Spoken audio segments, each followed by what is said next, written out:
first reflections of life were of a broken love.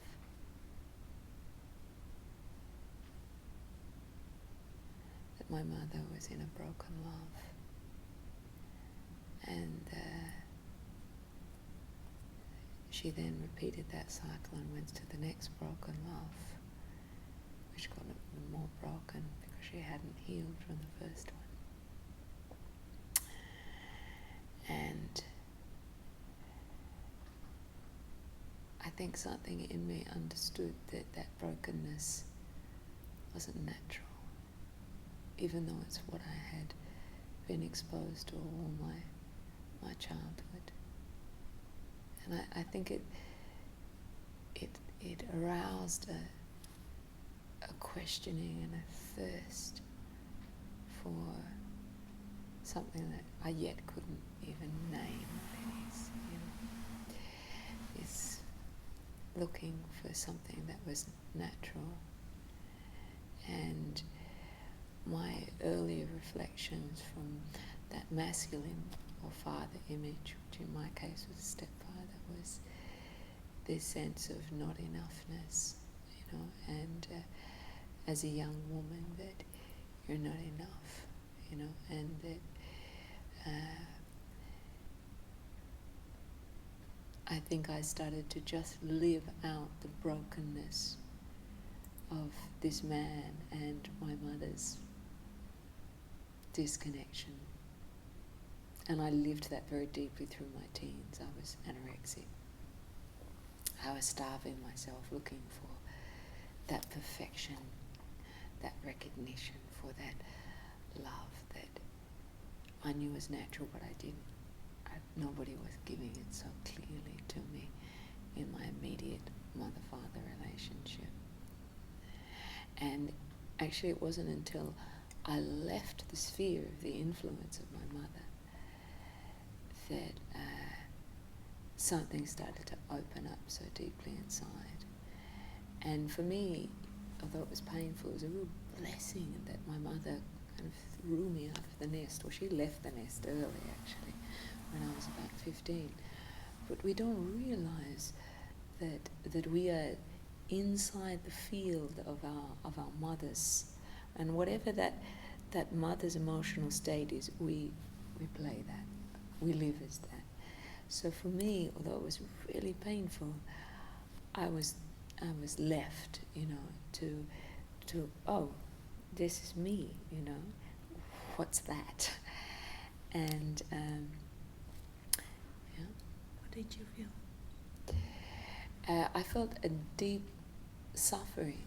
That was what was the overhang, was a deep suffering, a deep connectedness. Whenever I would hear, for example, music, I had come from a musical background, musical grandparents and things, and whenever I heard music, and for me, my influences were, I'd been listening to jazz, to Frank Sinatra, to Billie Holiday, to these people and singers that touched on that very human longing for love. And so I would say that was the thread that I picked up, and maybe it was always there actually, that thread of that, the feelingness of this suffering and this longing to be recognized as love,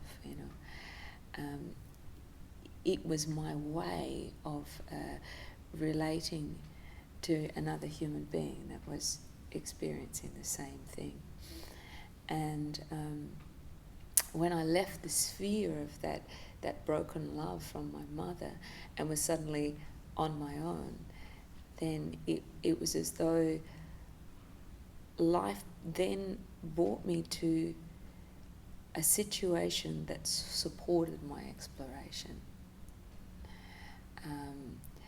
And so very quickly I had the reflection of a young woman around me who was a musician, and who then saw this thing inside of me, this gift, this thread to the music. She saw it inside of me, more than I had even seen it myself, because it had been so pushed away or repressed from my mother's own brokenness, so she had not supported that gift inside. And so when somebody else saw it, it was like a light went on. Like, wow, this is something that really thrills my heart, Could I do that, like, could I follow that? She said, yes, go and learn, And so the first connections that I had, and I say again to the music because I had it when I was a small child in the sphere of my grandparents who are musicians, when I started to experience it again directly through sitting in the presence of somebody who was totally devoted to music, all the tightness, the retraction and the brokenness of that love and the lack of recognition of that gift, it suddenly started to come out. And every time I would sing, it would just come out. I would just weep and weep when I was in the presence of my singing teacher. And that was really difficult because at that time I was only 16, and we're very, very shy about our emotional nature. At that age, we want to hide it from the world and feel like we've got it all under control, But when I was 16, I started to break open. That was pretty young for somebody. But I really believe it was because I left the sphere of my mother's influence, her pain body. And then another love came into my life. And that love was my auntie, who was, like in every family is a black sheep. She was the black sheep of the family. She was the crazy one that eventually went off to another part of the world on her own because she suffered from being the black sheep in the family. So naturally, when I understood that she was around later in my teens or in my mid-teens, I went to find her. There was something there this black sheep had that I knew was inside of this black sheep, and so she was incredibly nourishing for me. And it's an unusual story in that at that time, although I was trying to fit into the world by my mother's vision, she had a whole different vision. And her vision as a clairvoyant was from the soul, and so she could see straight into my soul, and that was very surprising for a young woman. So when I went back to her, I went there a few times, and when I went to her, I was just before my 18th birthday, and she said, this is what your soul wants, this is what's coming for you. And it was a radical shift from what I originally had planned for me from my mother, from the world of psychology and the realm of the mental and emotional to the creative. She said, no, you're going to sing, and you're going to do jazz, and etc., etc. And sometimes it just takes that one person to see into you, to say, hey, follow it. It's going to take you places. Just follow it. You've got a gift there, for you to have the courage to be able to follow it. So I was lucky in that she took on a mother role for me early in my life, and that was the strength that I needed to cross over from following potentially a pathway that was not my own to a pathway that was completely my own. But following that pathway, there's things in the world that support all different professions. People have structured a pathway. You want to be a doctor? This is the way you get there. You want to be a musician, a jazz musician, classical musician? This is the way you get there, And so we all go through those trainings, and I went through that training, which it both gave me enormous tools to be able to find this technical ability to be able to sing. But what was deeper in there, it almost crushed, but not quite. So I very much valued the fact that I was able to follow a conventional pathway of a training of being, at that time I then eventually became a student in a conservatorium, and for a few years I was in the world of the jazz musician, eating, breathing, sleeping, music, jazz, arranging, composing, all of this obsessive, absolutely obsessiveness, that made me go so deep into that world. But soon as my nature started to keep popping up, as it does, no matter how much somebody tries to put something into your nature will always arise, I started to see, wow, when I'm really my nature, then it's a little bit confronting for people. So my tutor said, no, you can't sing this way. You have to sing this way, And when I was starting to sing more like myself, I was immediately put in a box and said, no, don't do that. That's inappropriate. It's not jazz, And it wasn't until, again, I left that sphere of influence, that I was able to step back from that sphere of influence, that I realized that I wasn't being authentic. But I had to really follow what that, let's say, that training put into me, because every training puts something into our bodies. And for me, it said, okay, you've got to be successful. It means, being in a big city. It means playing with the best musicians, etc. And I think following that drive, that this is what you're going to be, it was a new, let's say it was a new mother role for me, this is what you're going to be, that again, I suffered an enormous pain, like, wait a minute, this is not my nature, I'm losing my nature. And with that compromise of my nature, I would see that I would become more unsettled in myself. I would be more nervous. I would be wanting to please you, whether you're an audience, whether you're a musician. I would feel very unsettled when I came off of stage, and the next day I would feel very up and down, depending on what kind of feedback. So it was all outward related.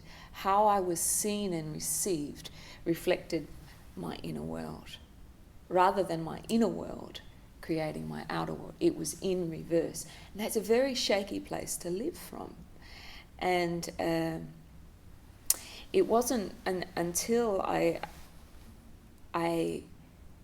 questioned all of that deeply and suffered enough of that shakiness, that up and down, that I don't know why I went to the ocean, but I went to the ocean. I went to, let's say, another mother source. So if you look through my life, there's a mother thread running all the way through. I went to what I feel is this sense of the primordial mother, and she had been a great teacher for me, because I said my mother's first love was broken, and that had broken because her husband had compromised himself as a man, and that compromise meant that he drank a lot, and eventually and he was a fisherman and a sheep shearer. So eventually he compromised himself to the level that he died by drowning at sea. He just disappeared. And my mother was left with 4 children. So it was a very broken love. How do you fix that? It's just your love has disappeared. And he's already in a state of, let's say, not taking care of the 4 children that my mother had properly. So the Mother Ocean for me had given me a great lesson from a very, very early age. And that was, if you compromise, if you compromise yourself, if you compromise your love, and you compromise taking care of your love, that life can take you in an instant, And that's exactly what she did to my father. He compromised taking care of things. So his boat was not supposed to be on the ocean. So as soon as they hit a storm, it filled up with water and it went straight down to the bottom. So it was a great lesson, yeah. What age were you then? I was 3. Yeah.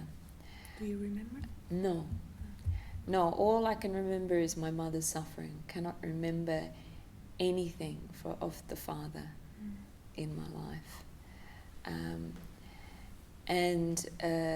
So for me, the ocean had been a very, very strong presence. We lived by the ocean. My grandparents lived by the ocean.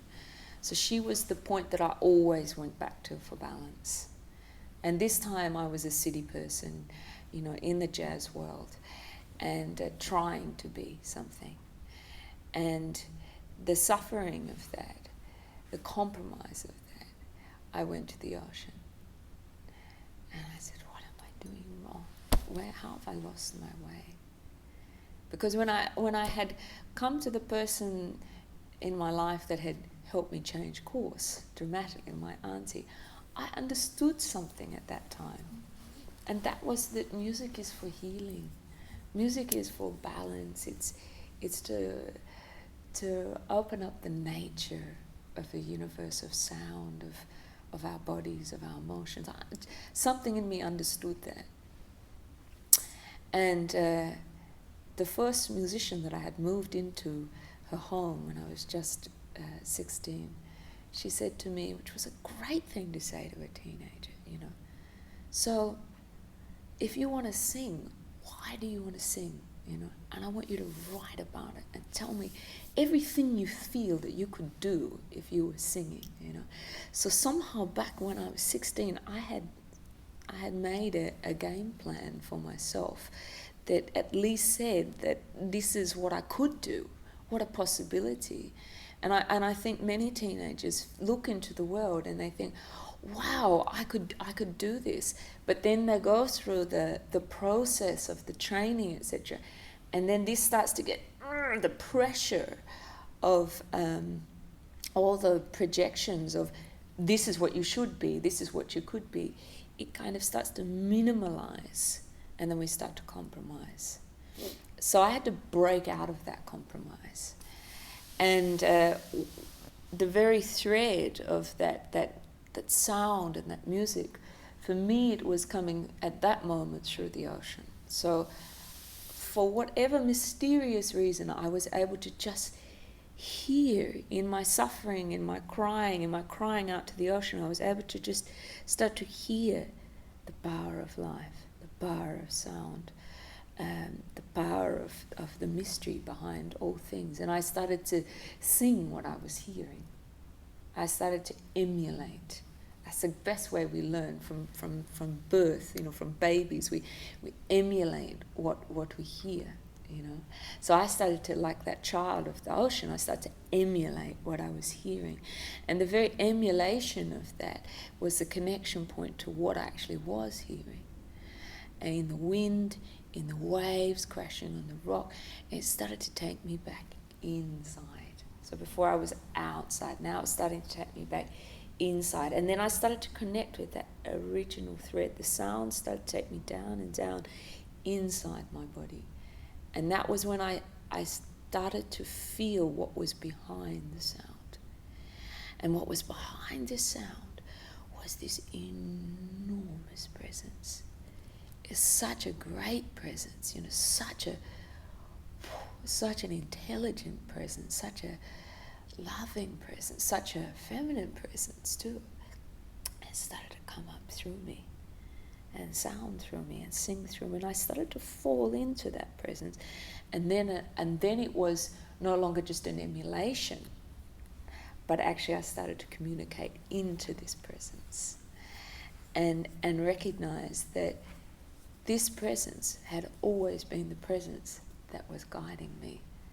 And not just me, because I felt so dissolved into that presence, but I recognized it was an intelligence that was in every stone I was sitting on, in the grass that was behind me, and then in the ocean and beyond and beyond. And I started to see how this intelligence was always there, but I just was so deaf,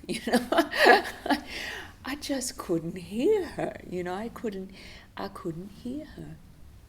And so then once I started to hear her, I was like, oh, this is what I've longed for. This is it, And then I realized that I belonged to her, that there wasn't actually a separation there.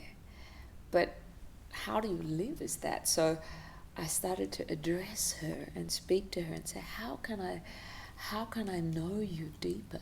How can I sing for you? How can I help other people? Touch this deep, enormous, vast, intelligent love.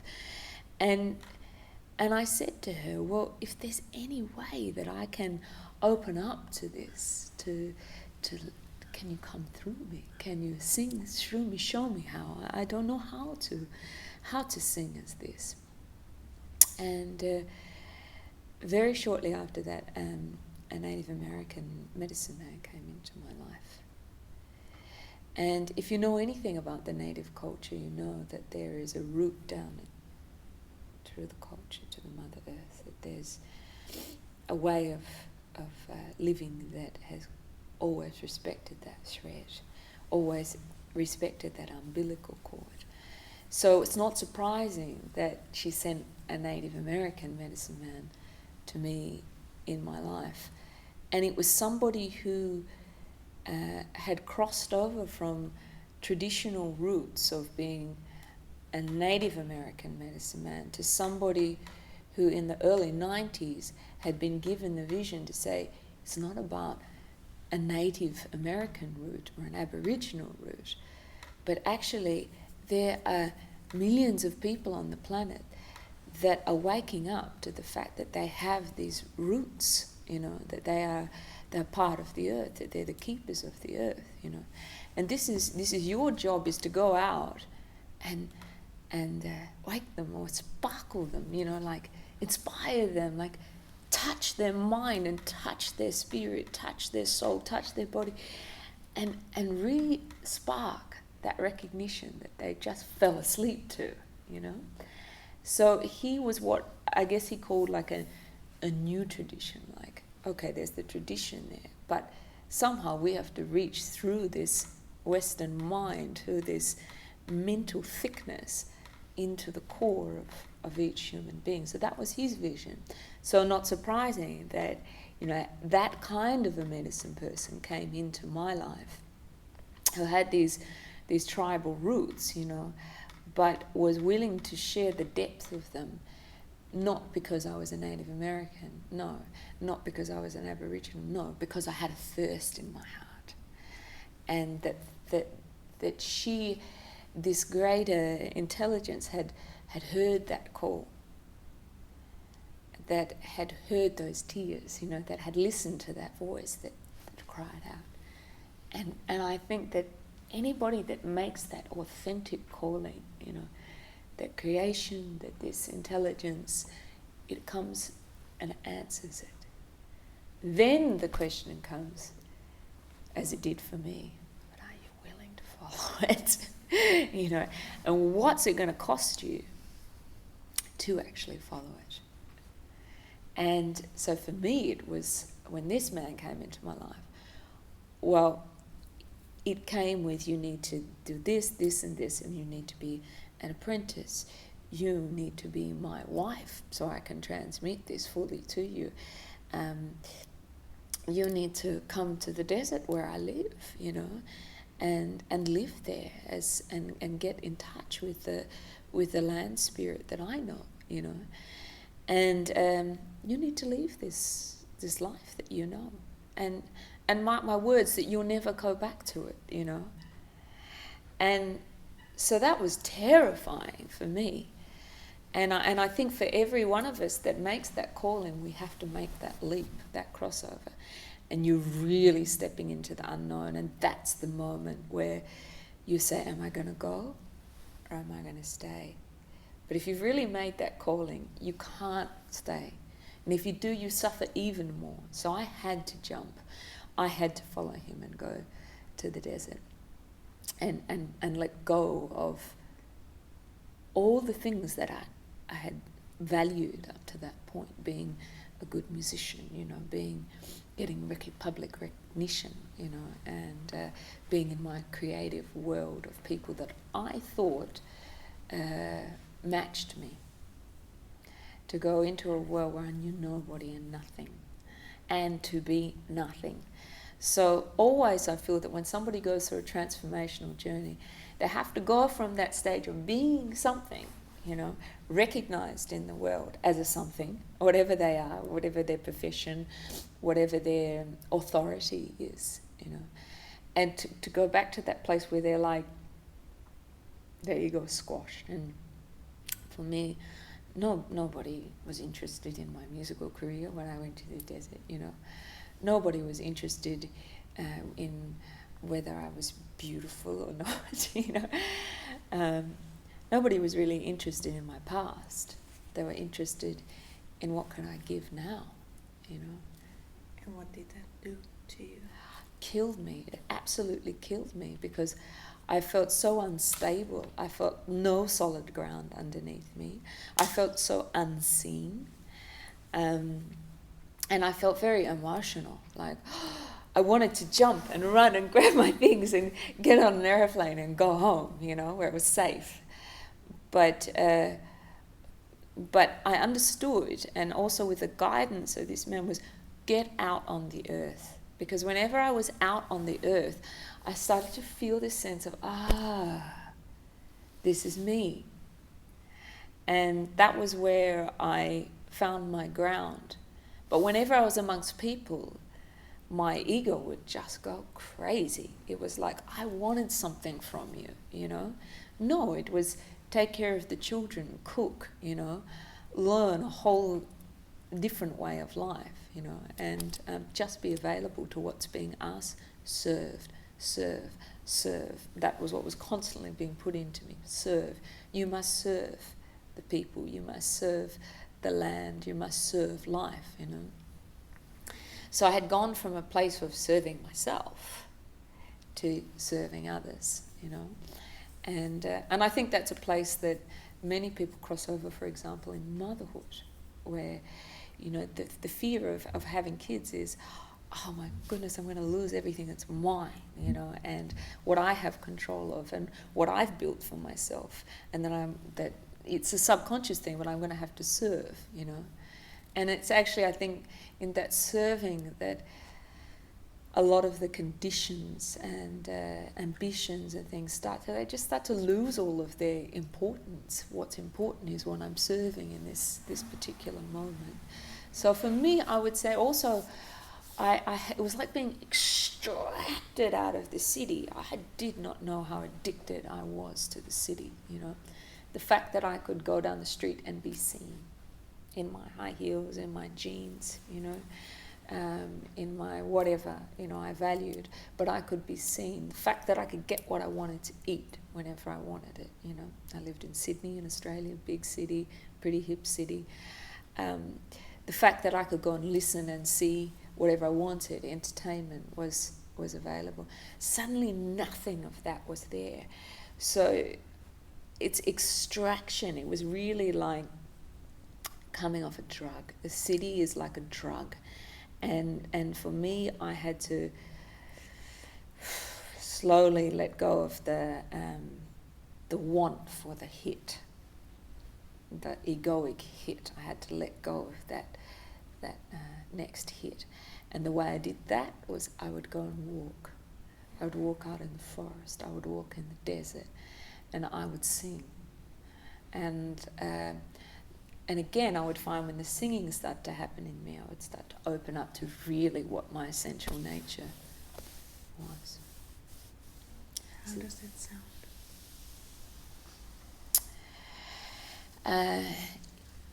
It's a very difficult thing to emulate how I sound. Do you see what I mean? Because sound responds to authentic energy. Like for me, I was sounding what I was feeling around me in the land spirit, in the wind, in that wind, in those trees, in those stones. But because it was a place where, let's say, a people had lived very close to the land, all of that spirit was there. So this very kind of rooted sound, this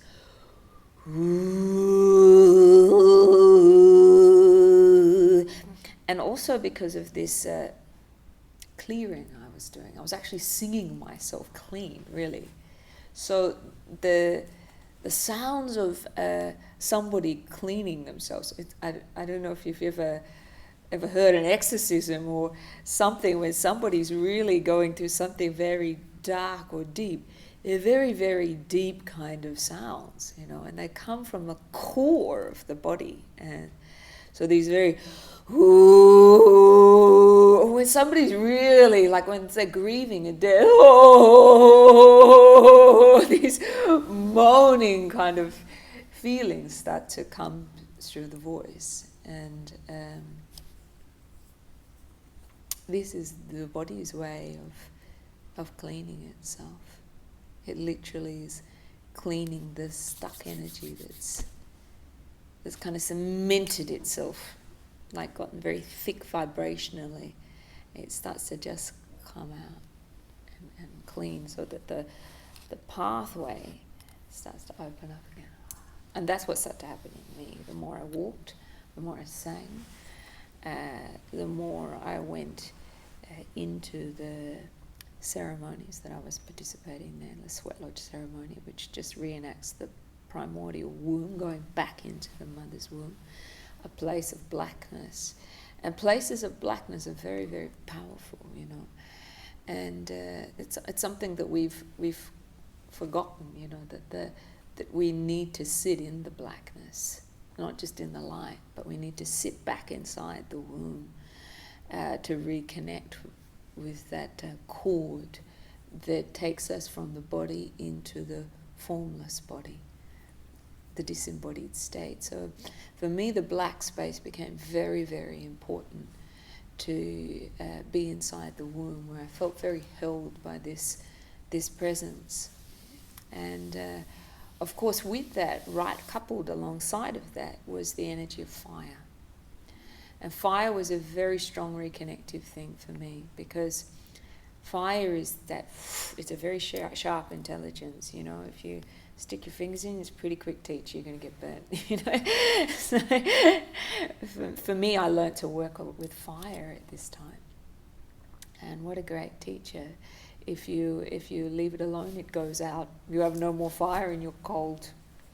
When you're sitting out in a mountain, you learn pretty quickly how to actually listen to the fire and the energy of trees and stones. And so for me, not just the black space, but the energy of that fire, not just as an ethereal fire, not just as a going into the light, you know, that's inside the pineal gland, that's inside the great cosmic mind, but the very physicalness of fire is a very quick way for human beings to reconnect with on an elemental level. And if you look, you know, in city existence, where do you see the fire? It's not around anymore. So people, you know, recognize and go, oh, I've got to put candles on, I've got to put candles on, you know. And that's so important. It's difficult to end up, isn't it? Because, because you know, I'm at this age, I'm 24. I'm 24. I'm 44. So a lot's happened in, you know, a very, very short period of time. So much happened to me in a very short time that then I had to learn to live as that.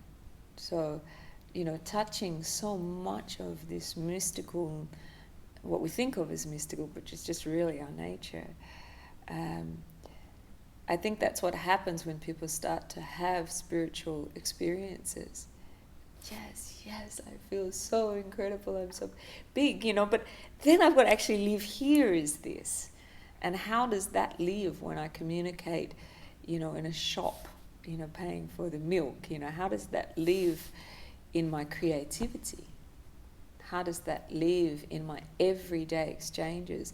How does that live in my relationship with my partner? Or I didn't have children then, but that was coming. And I think every opening that I have inside of me then demands to be lived. And so for me, I don't quite know where to go next with that. That's why a question can be helpful at this point for me. So what was you came back into the normal world. So how did it go? I mean, was it tough or was it okay? Was it just adjusting? For me, when I was in that transformation, I felt very outside what we think of as the normal world. And in a way, there was a little bit of, I would say, not damage, but separation that this world that I was in was different to the normal world. But later on, through integration of experience, I realized that there wasn't a this world and a that world. And so how to live as that here and there at the same time. So when I crossed back into city life, although I never went completely back into city life, I could not exist in the city, or I didn't choose to live in the city. I would come to the city more to either drink or to feed others in the city. So the city functioned more like that for me, or where I could do all the technological things that I needed, but I chose to live outside of the city after that, but move in the city and move in the festivals that I was starting to sing in. And so I always kept a foot in both worlds. But something that I had to burn through was the thought that I was different from people in the city. My heart was more open than what I was seeing around. My body was more open than what I was seeing around in people. My joy was much, much more present in the street. And it wasn't until I went deeper and deeper inside that joy, which actually happened largely, I would say, through both the singing and lovemaking. For me, that is the greatest gift we have in a body is to be able to make love, because when you really make love, you're diving back into that unified source. So for me, lovemaking became a very important way to completely fill my cup, but also dissolve my cup. In other words, when through the orgasmic process, the body would open until I felt I had no body. So I would experience vast amounts of time in this blackness, back into the blackness, and then it would recalibrate or re-assimilate, reintegrate, and come back into the body. And lovemaking for me is something that cleans us. So I felt that I needed a lot of cleaning, and that's where, for me, the next man in my life that came into my life, he literally, through our loving and our lovemaking, we went through a cleaning. And now I understand that that's so important for us as human beings. It's one of the great secrets that what we've created in the world is not natural. The city existence we live in is not natural, but you can't separate yourself from it because we've also created it. So how do you live with that? Then you've got to keep cleaning all the unnatural energy through your body. It's still energy, so it's not real or real. It's energy, and if you don't clean, then it starts to build up in the body. That pressure that I spoke of earlier, it starts to build up in the body. Of course, there are other ways to clean, and so for me to be in the world fully as myself, I'm a very devoted inner cleaner. I'm a very good housekeeper, let's say that. And so I look, because I understood that this intelligence was so deeply loving, that she's always making love with him, and he's always making love with her. So it made sense to me that eventually that our cleaning is our love making. And there's the physical love making with man and woman, but there's also the love making with the earth. There's the love making with your own body and the earth, with the sun, with the light of the universe, which is a more difficult concept to understand, but it's not a concept, It comes back to that fire and earth again, but a cleaning through loving. So I learned how to actually bring this life force in and let it love me. Let it love me and open me and clean me. It just naturally does it when you can surrender to it. So what I had to learn was how to be this open and clean and keep surrendering in a world that's a lot more dense. What I mean by surrendering, I mean that even though there's pain, I see the closure of my brothers, of my sisters, in the street, in my life or whatever, it's okay that pain is there. And that sometimes I have to let it go through me. Like I feel that pain and I have to let it go through me. If I don't let it go through me, then it builds up inside of me. And then I think I'm that pain. But no, that's a lack of surrender, or it's a lack of opening to that pain.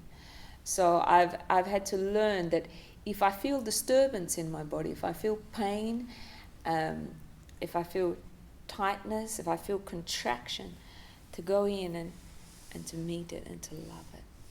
Just to love it, to let it, until it opens. And it literally feels like an opening inside the body. So there's an inner cleaning of inner lovemaking going on very consistently in my life. And therefore, that broke down the separation that I'm separate from you, or that I live in a different world from yours. No. What I am is living all the way through this from the formless. So it's not that I'm in a separate world, but what's unified is that there's this sense of the formlessness, the disembodied state has unified with the embodied state. In other words, my love keeps the doorways open. And yes, it closes, because I feel that as long as we're in a human body, we open, we close, we open and close, like the cosmos does it. It comes in on itself and it opens. It comes in on itself and it opens, And that's okay. So another key for me was that I learned that when I felt closed, that I understood that, okay, it requires just some presence and some being inside this contraction until it opens up again. Not to make it a problem.